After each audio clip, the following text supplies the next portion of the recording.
Lord Mount Drago by W. Somerset Maugham. Dr. Audlin looked at the clock on his desk. It was 20 minutes to 6. He was surprised that Lord Mount Drago was late, since he had always been on time for previous appointments. Lord Mount Drago's appointment today was for 5:30. There was, in Dr. Audlin's appearance, nothing to attract attention. He was tall and thin, with narrow shoulders. He was a little bent. His hair was thin and grey. His long, pale face was deeply lined. He was not more than 50, but he looked older. His eyes, pale blue and rather large, were tired. When you had been with him for a time, you noticed that they moved very little. They remained fixed on your face, but they were so empty of expression that this caused no discomfort. They gave no idea of his thoughts, nor changed with the words he spoke. His hands were rather large, with long fingers. They were soft, but firm. You could never have described what Dr. Audlin wore unless you looked specifically. His clothes were dark. His tie was black. His dress made his pale face paler. Dr. Audlin was a psychoanalyst who had entered the profession by accident. When the war started, he had not been working long, and was gaining experience at different hospitals. He offered his services, and after a time was sent out to France. It was then that he discovered his strange qualities. He could stop certain pains by the touch of his firm hands, and by talking to men who were suffering from sleeplessness, he could often cause them to sleep. He spoke slowly. His voice had no particular quality, and its sound did not change with the words he used, but it was musical and soft. He told the men that they must rest, that they mustn't worry, that they must sleep, and the rest seemed to slip into their tired bones.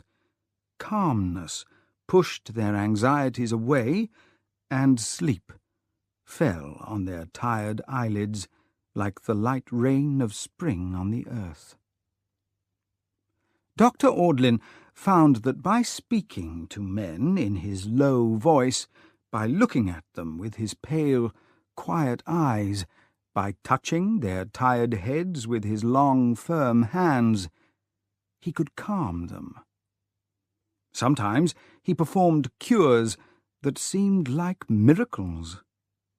He brought back speech to a man who was unable to speak after being buried under the earth in an explosion, and he gave back the use of his legs to a man who could not move after his plane was shot down. He could not understand his powers, but the results of his work were clear to everyone, and he had to admit to himself that he had some strange quality that allowed him to do things for which he could offer no explanation. When the war was over, he went to Vienna and studied there, and afterwards to Zurich, and then he settled in London to practice the art which he had so strangely learnt. He had been practising now for 15 years, and was well known. People told one another of the astonishing things he had done, and though his charges were high, many came to him for his advice. He knew that he had done a great deal of good in the world. He had brought back health and happiness to many, but at the back of his mind he was never quite sure how he had done so. He did not like using a power which he could not understand, and he thought it was dishonest to make money from patients who believed in him when he had no belief in himself. He was rich enough now to live without working, and the work made him very tired. He had seen a lot of human nature during his 15 years in Wimpole Street. The stories that had been told to him, sometimes easily, sometimes with shame, with anger, had stopped surprising him long ago. Nothing could shock him any more. He knew by now that men were liars, that they were proud. He knew far worse than that about them, but he also knew that it was not his duty to judge. But year after year, these terrible truths told to him made his face a little greyer, its lines a little more marked, and his pale eyes more tired. He rarely laughed, but sometimes, when he read a book, he smiled. Did the writers really think men and women were like that? Real people had much darker, more complicated souls. It was 6:15. Dr. Audlin could remember no case which was stranger than that of Lord Mountdrago. For one thing, it was strange because Lord Mountdrago was a successful and famous man. He had been appointed Foreign Minister when still under 40 years of age, and it was generally agreed that he was the cleverest man in his party. There was nothing to prevent Lord Mountdrago from continuing as Foreign Minister in later governments. Lord Mountdrago had many good qualities. He was intelligent and worked hard. He had travelled widely and spoke several languages well. He knew a great deal about other countries. He had courage and determination. He was a good speaker. He was a tall, good-looking man, though perhaps rather heavy. At the age of 24, he had married a girl of 18, whose father was a lord and whose American mother was very rich, so that he had a good position and wealth. He also had 2 sons. He had, in fact, much of what was necessary to make him a popular and successful man. But unfortunately, he also had many faults. He was very proud of his social position. For 300 years his family had held the title of Lord Mountdrago and had married into the oldest families of England. But he still never missed an opportunity of telling others about it. He had beautiful manners when he wanted to show them, but he did this only with people whom he considered his equals. He was rude to his servants and his secretaries. The lower officials in the government offices feared and hated him. He knew that he was a great deal cleverer than most of the people he worked with, and never missed an opportunity of telling them so. He had no patience with the weaknesses of human nature. He felt himself born to command, and was angry when people expected him to listen to their arguments, or wished to hear the reasons for his decisions.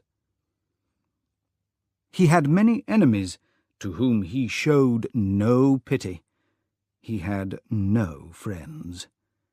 He was unpopular with his party because he was so proud, but he loved his country so much and managed affairs so well that they had to accept his faults. It was possible to do this because sometimes he could be quite charming. He could be the best company in the world, and you could forget that he had insulted you the day before, and was quite able to insult you again. Lord Mountdrago had almost failed to become Dr. Audlin's patient. A secretary had telephoned the doctor and told him that his lordship would be glad if the doctor would come to his house at 10 o'clock on the following morning. Dr. Audlin answered that he was unable to go to Lord Mountdrago's house, but would be pleased to see him in Wimpole Street on the day after that. The secretary took the message and telephoned again to say that Lord Mountdrago was determined to see Dr. Audlin in his own house, and the doctor could charge what he liked. Dr. Audlin replied that he only saw people in his own room, and explained that unless Lord Mountdrago was prepared to come to him, he could not give him his attention. In a quarter of an hour, a short message was delivered to him that his lordship would come, not in 2 days' time, but the next day at 5 o'clock. When Lord Mountdrago was announced, he did not come forward, but stood at the door and looked the doctor up and down. Dr. Audlin could see that he was very angry. He saw a big, heavy man with greying hair, a swollen face, and a cold, proud expression. He had the look of an 18th-century French king. "It seems that it is extremely difficult to see you, Dr. Audlin. I'm a very busy man." "Won't you sit down?" said the doctor. His face showed no sign that Lord Mountdrago's speech had had any effect on him. Dr. Audlin sat in his chair at the desk. Lord Mountdrago still stood and looked angrier. "I think I should tell you that I am the Foreign Minister," he said sharply. "Won't you sit down?" the doctor repeated. Lord Mountdrago made a movement which appeared to suggest that he was about to turn and leave the room, but if that was his intention, he seemed to change his mind. He sat down. Dr. Audlin opened a large book and took up his pen. He wrote without looking at his patient. "How old are you?" 42. "Are you married?" "Yes." "How long have you been married?" 18 years. "Have you any children?" "I have 2 sons." Dr. Audlin wrote down the facts as Lord Mountdrago answered. Then he leaned back in his chair and looked at him. He did not speak. He just looked with pale blue eyes that did not move. "Why have you come to see me?" he asked at last. "I've heard about you. Lady Canute comes to see you, I believe. She tells me you've done a certain amount of good." Dr. Audlin did not reply. His eyes remained fixed on the other's face, but they were so empty of expression that you might have thought he did not even see him.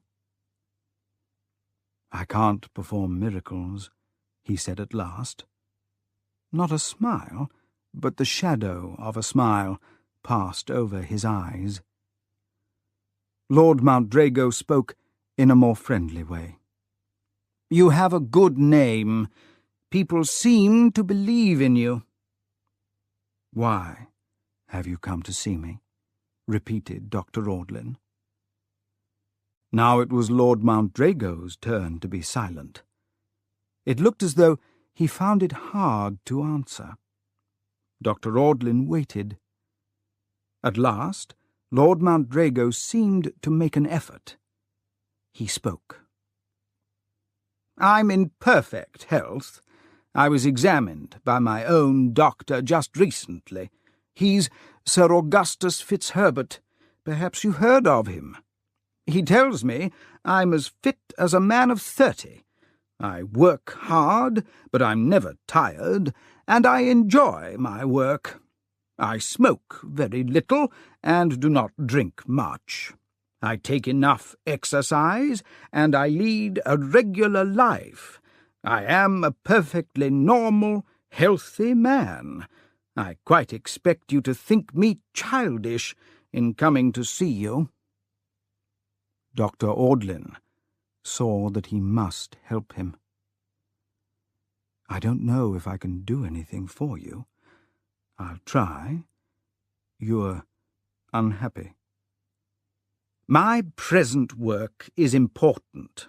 The decisions that I have to make affect the country and even the peace of the world.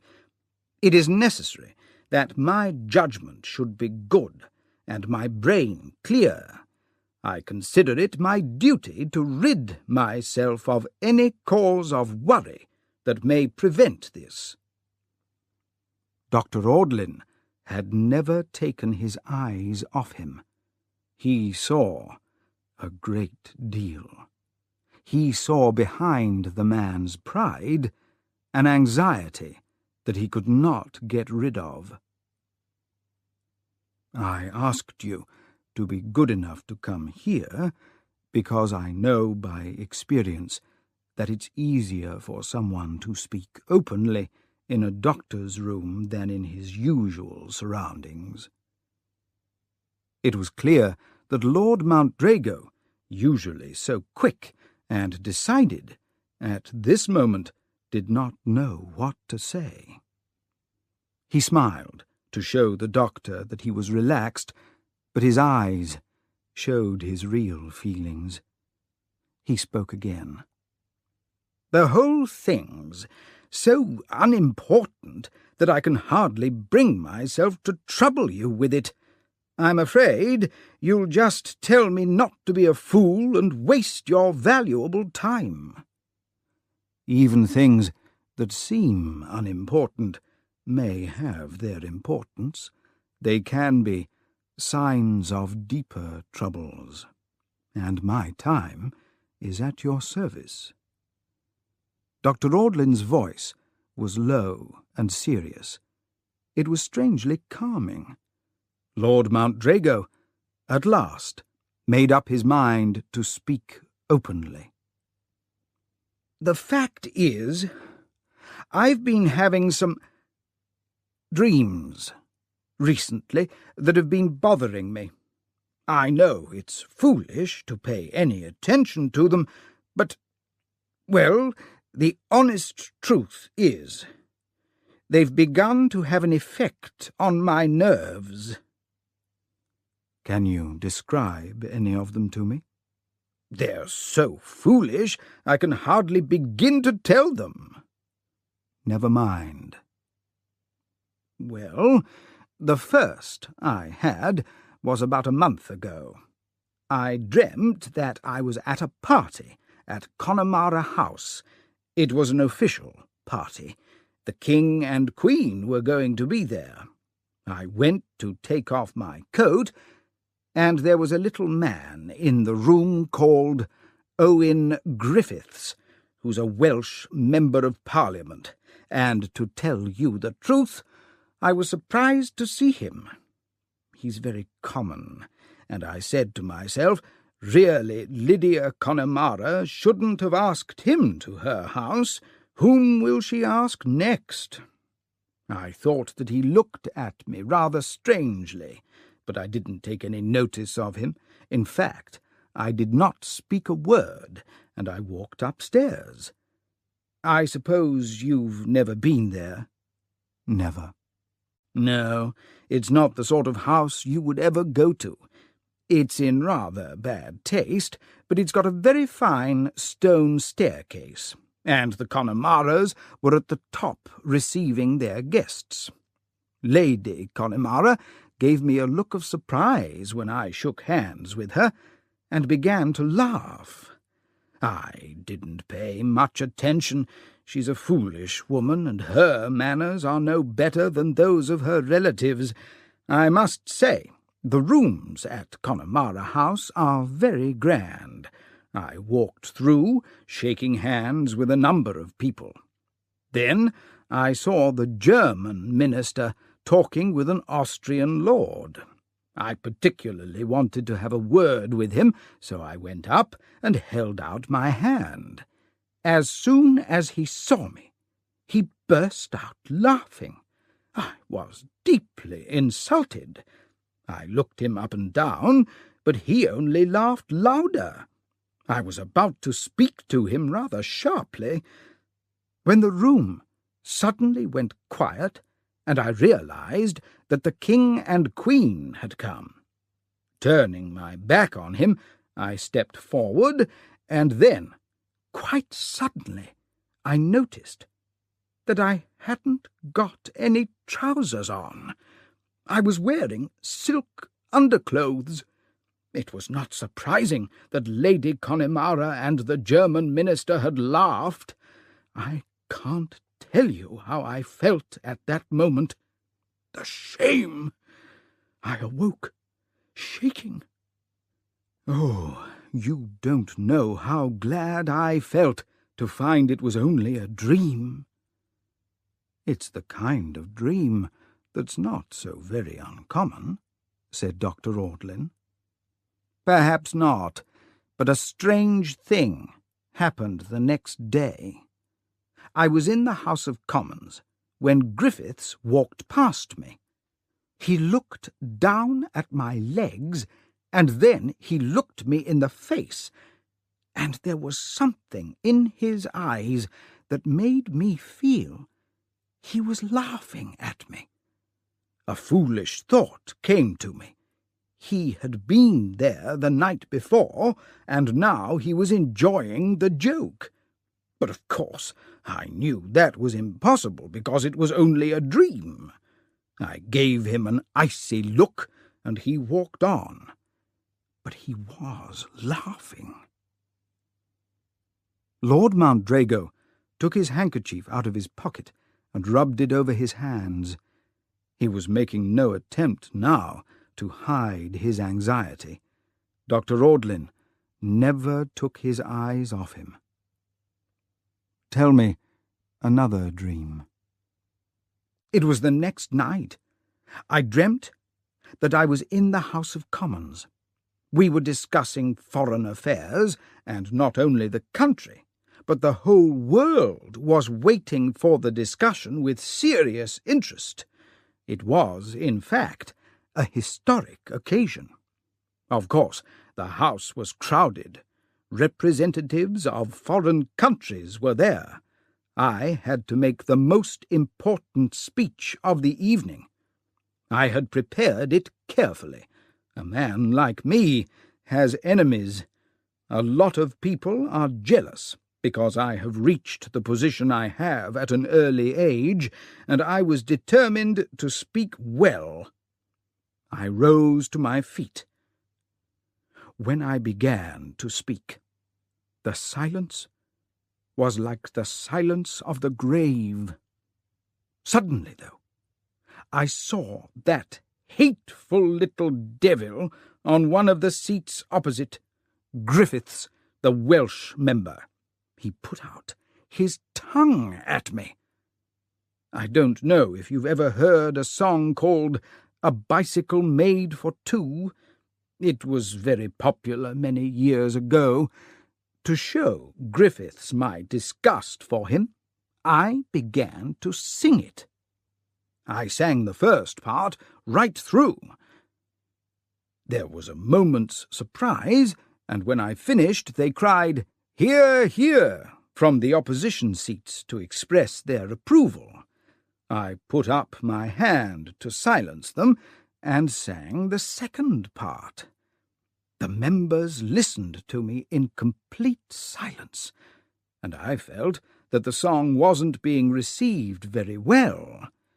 I was angry, because I have a good voice, and I was determined that they should be fair to me. When I started the third part, the members began to laugh. In a moment, the laughter spread, Everyone in the house shook. They cheered, they held their sides, they rolled on the seats. Everyone was helpless with laughter, except the government ministers just behind me.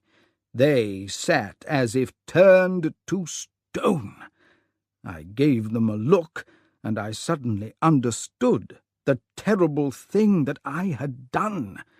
The whole world would laugh at me. I realized that I would have to leave my post in the government.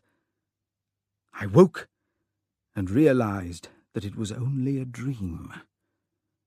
Lord Mountrago's proud manner had left him as he told this, and now, having finished, he was pale and trembling. But with an effort he regained his calm. He forced a laugh to his shaking lips. The whole thing was so crazy that I couldn't help being amused. I didn't give it another thought, and when I went into the house on the following afternoon, I was feeling good. I sat in my place and read some papers that demanded my attention. For some reason, I chanced to look up, and I saw that Griffiths was speaking. I couldn't imagine that he had anything to say that was worth listening to, and I was about to return to my papers when he mentioned 2 lines from A Bicycle Made for Two. I couldn't help looking at him, and I saw that his eyes were fixed on me, and that there was a cruel smile on his lips. I didn't care. It was just strange that he'd included in his speech 2 lines from that terrible song that I'd sung in my dream. I began to read my papers again, but I found it difficult to think about them. Owen Griffiths had been in my first dream, the one at Connemara House, and I thought afterwards that he knew how foolish I had looked. Was it pure chance that he'd used those 2 lines from the song? I asked myself if it was possible that he was dreaming the same dreams as I was. But of course it wasn't, and I decided not to give it a second thought. There was a silence. Dr. Audlin looked at Lord Mountrago, and Lord Mountrago looked at Dr. Audlin. Other people's dreams are very uninteresting. My wife used to dream occasionally, and always told me her dreams the next day with every detail. It nearly drove me mad. Dr. Audlin smiled faintly. I'm interested in your dreams. I'll tell you one more dream that I had a few days later. I dreamt that I went into a bar in Limehouse. I've never been to Limehouse in my life, and I don't think I've been in a public bar for a drink since I was at university, but I saw the street and the place I went into very clearly. I went into a room. There was a fireplace and a large leather chair on one side of it, and on the other a long seat. Near the door was a round table with 2 big chairs beside it. It was a Saturday night, and the place was crowded. It was brightly lit, but the smoke was so thick that it made my eyes hurt. I was dressed like a working-class man, with a cap on my head and a handkerchief round my neck. It seemed to me that most of the people there were drunk. I thought it rather amusing. There was a radio, and in front of the fireplace 2 women were doing a mad sort of dance. There was a little crowd round them, laughing and singing. I went to have a look, and a man said to me, "Have a drink, Bill?" There were glasses on the table full of dark beer. He gave me a glass, and I drank it. One of the women who were dancing left the other and took hold of the glass. "What are you doing?" she said. "That's mine." "Oh, I'm sorry," I said. "This gentleman offered it to me." "All right," she said. "It doesn't matter. Come and have a dance with me." Before I could object, she had caught hold of me, and we were dancing together. And then I found myself sitting in the leather chair, and the woman and I were sharing a drink. I should tell you that women have never played any great part in my life. I've always been too busy to give much thought to that kind of thing. This woman was drunk. She wasn't pretty, and she wasn't young. She filled me with disgust. Suddenly I heard a voice. "That's right, my friend, have a good time." I looked up, and there was Owen Griffiths. I tried to jump out of the chair, but that terrible woman didn't let me. "Don't pay any attention to him," she said. "Enjoy yourself," he said. I pushed the woman away and stood up and faced him. "I don't know you, and I don't want to know you," I said. "I know you all right," he said. There was a bottle standing on the table close to me. Without a word, I seized it by the neck and hit him over the head with it, as hard as I could. The blow was so violent that it woke me up. "A dream of that sort is easily understandable," said Dr. Audlin. "It is the revenge which nature takes on people of good character." The story's crazy, but again, it's what happened the next day that worries me. I wanted to look at a book in a hurry, and I went into the parliamentary library. I got the book and began reading. I hadn't noticed, when I sat down, that Griffiths was sitting in a chair close to me. Another member came in and went up to him. "Hello, Owen," he said to him. "You're looking ill today." "I've got a terrible headache," he answered. "I feel as if someone's hit me on the head with a bottle." Now Lord Mountdrago's face was grey with anxiety. I knew then that the idea which I had dismissed as foolish was true. I knew that Griffiths was dreaming my dreams, and that he remembered them as well as I did. It may also have been chance. When he spoke, he wasn't speaking to his friend, he was speaking to me. Can you explain why this same man should come into your dreams? No, I can't. Dr. Audlin's eyes had not left Lord Mountdrago's face, and he saw that he was lying. He had a pencil in his hand, and he drew a line or two on a bit of paper. It often took a long time to make people tell the truth, but they knew that unless they told it, he could do nothing for them. The dream you've just described happened just over 3 weeks ago. Have you had any since? Every night. And does this man, Griffiths, come into them all? Yes. The doctor drew some more lines on the paper. He wanted the silence of the room to have its effect on Lord Mountdrago. Lord Mountdrago turned his head away from the other's serious eyes. "Dr. Audlin, I shall go mad if this goes on. I'm afraid to go to sleep. For 2 or 3 nights I haven't slept.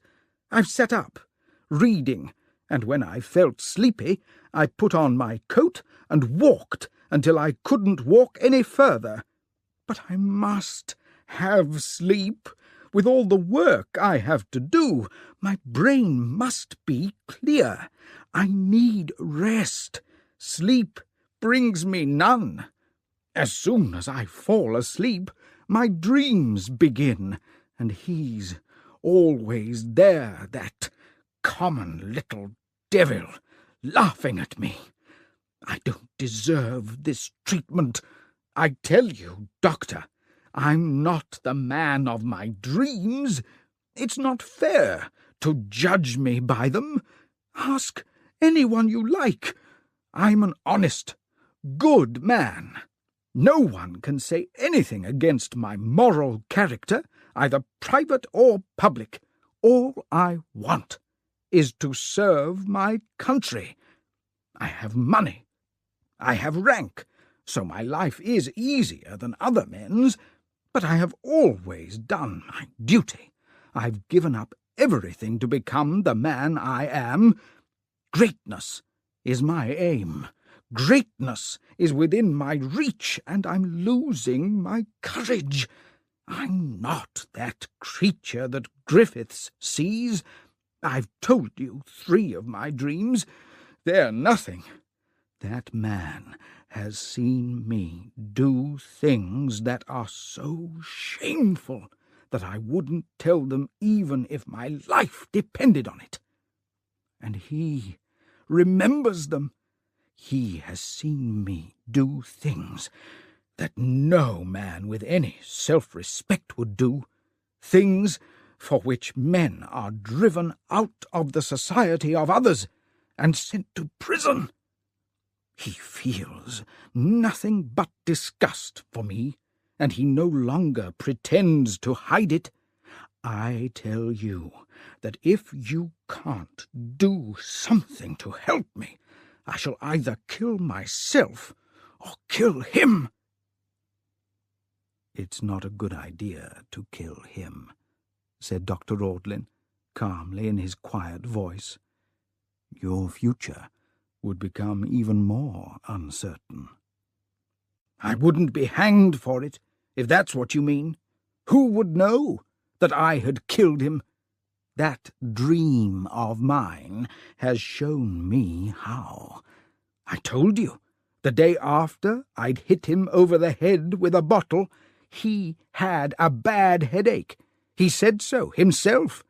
That shows that he can feel with his waking body what happens to his body when he is asleep. I shan't hit him with a bottle next time. One night, when I'm dreaming, I shall find myself with a knife in my hand or a gun in my pocket. I must, because I want to so much. Then I shall seize my opportunity. I'll kill him. I'll shoot him like a dog in the heart, and then I shall be free. Some people might have thought that Lord Mountrago was mad. After all the years during which Dr. Audlin had been treating the souls of men, he knew how thin the line is which divides those who are mad from those who are not. He knew that men who seemed healthy and appeared responsible citizens had such strange ideas in their minds when you looked into them that you could only call them mad. If you put them in a madhouse, not all the madhouses in the world would be large enough. But a man was not mad because he had strange dreams which had destroyed his courage. The case was unusual, but not unlike others which Dr. Audlin had seen. He was doubtful, though, whether his methods of treatment would be of any use. "Have you asked the advice of any other member of my profession, he said. Only Sir Augustus. I simply told him that I suffered from very bad dreams. He said I was working too hard and advised me to go away for a while. But I can't leave the Foreign Office just now, when the international situation needs all my attention. They can't do without me, and I know it. He gave me something to make me sleep. It had no effect. Can you give me any reason why this particular man continues to feature in your dreams? You asked me that question before. I answered it. That was true, but Dr. Audlin had not been satisfied with the answer. Why should Owen Griffiths want to hurt you? I don't know. Dr. Audlin was sure that his patient was not speaking the truth. Have you ever harmed him? Never. Dr. Audlin saw before him a large, proud man who seemed to think that the questions put to him were insulting. But in spite of that, he made you think of a frightened animal in a trap. Dr. Audlin leaned forward, and by the power of his eyes forced Lord Mountdrago to meet them. Are you quite sure? Quite sure. He and I live different lives. I don't wish to say too much about it, but I must remind you that I am a minister of the King, and Griffiths is an ordinary member of the opposition party. Of course, there's no social connection between us. He's a man from a much lower class, so he's not the sort of person I am likely to meet at any of the houses I go to, and politically we are far apart. I can do nothing for you unless you tell me the complete truth. Lord Mountdrago's voice was cold. I am not used to having my word doubted, Dr. Audlin. If you're going to do that, I think that to take up any more of your time can only be a waste of mine. If you will kindly tell my secretary what I owe you, he will send you a cheque. Dr. Audlin's face showed no expression. You might have thought that he had not heard what Lord Mountdrago said. He continued to look steadily into his eyes, and his voice was serious and low. Have you done anything to this man that he might consider an injury? Lord Mountdrago paused. He looked away, and then looked back. He answered in a bad-tempered voice. Only if he was a dirty, low person. But that is exactly what you've described him to be. Lord Mountdrago was beaten. Dr. Audlin knew that he was at last going to say what he had until then held back. He dropped his eyes and began drawing with his pencil. The silence lasted 2 or 3 minutes. If I didn't mention this before, it's only because it was so unimportant that I didn't see how it could be connected with the case. When Griffiths became a Member of Parliament, he began to make trouble almost immediately. His father's a miner, and he worked in a mine himself when he was a boy. He has also been a schoolmaster. He has the half-formed knowledge and useless dreams of a person of poor education. He's thin and grey-faced and never well-dressed. His clothes are an insult to the house. His collar's never clean, and his tie's never tied properly. He looks as if he hasn't had a bath for a month, and his hands are dirty. But he is a good speaker, and he has some simple ideas on a number of subjects, and he is frequently asked to speak in the House. It appeared that he thought he knew something about foreign affairs, and some people listened to what he had to say. I heard stories that Griffiths might become foreign minister if another government came into power. One day I was speaking last in a discussion on foreign affairs. Griffiths had spoken before me for an hour. I thought it a good opportunity to destroy him, and by God, sir, I did. I tore his arguments to pieces. I showed the faults in his reasoning and his lack of knowledge. In the House of Commons, the best way to attack someone is to make fun of him. I laughed at him, and the House laughed with me. Even some of Griffiths's friends could not help laughing at him. If ever a man was made to look a fool, I made Griffiths look a fool. I saw his face go white, and soon he buried it in his hands. When I sat down, I had killed him. I had destroyed his name forever. He had no more chance of becoming foreign minister than the policeman at the door. I heard afterwards that his father, the old miner, and his mother had come to London with supporters from his home town to hear him speak. So you ruined his political future? Yes, I suppose so.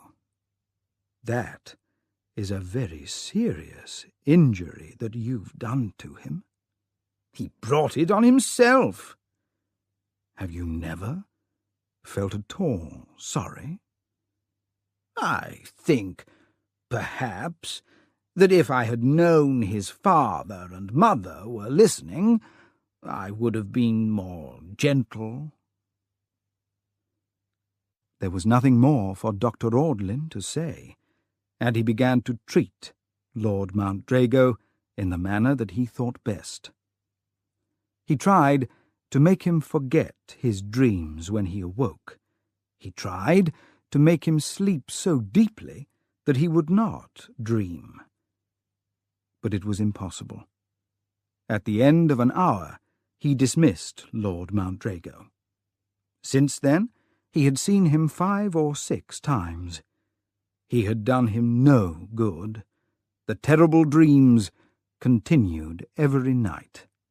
It was clear that his general condition was growing rapidly worse. He was very tired. He was very bad-tempered. He was angry because the treatment had not helped, but he continued it because it seemed his only hope, and because he found it a help to talk openly. Dr. Audlin felt that there was only one way in which Lord Mountdrago could be free from his troubles. After several visits, the doctor managed to put him into a state of complete relaxation. Lord Mountdrago lay quite still, his eyes closed. Then Dr. Audlin spoke the words which he had prepared. "You will go to Owen Griffiths and say that you are sorry that you caused him that great injury. You will say that you will do whatever you can to undo the harm that you have done to him."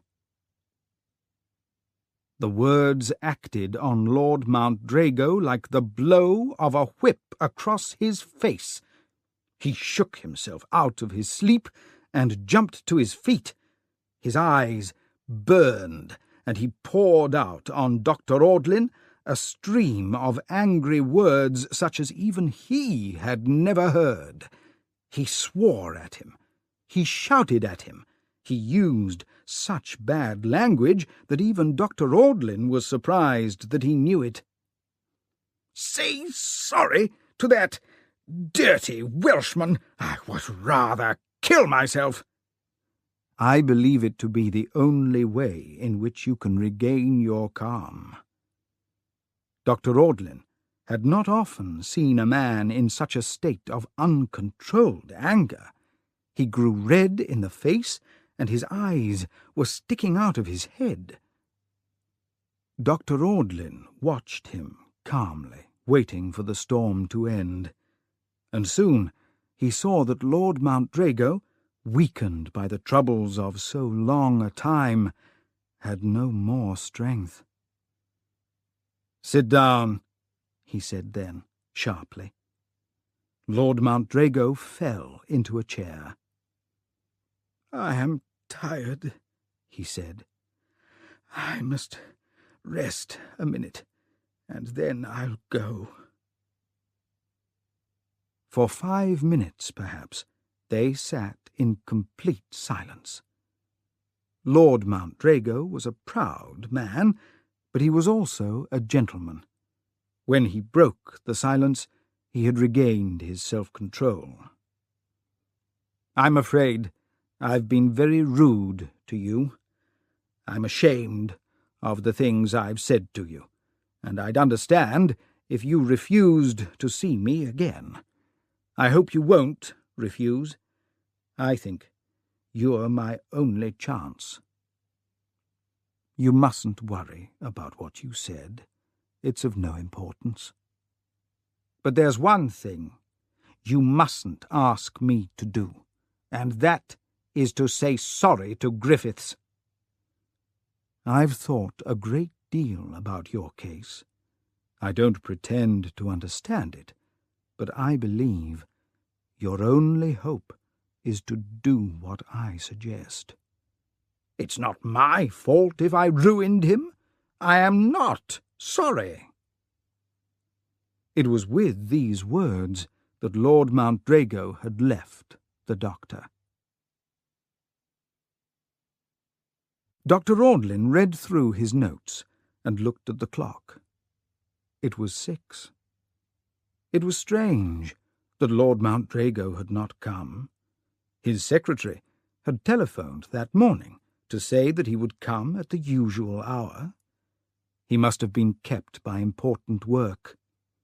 This idea gave Dr. Audlin something else to think about.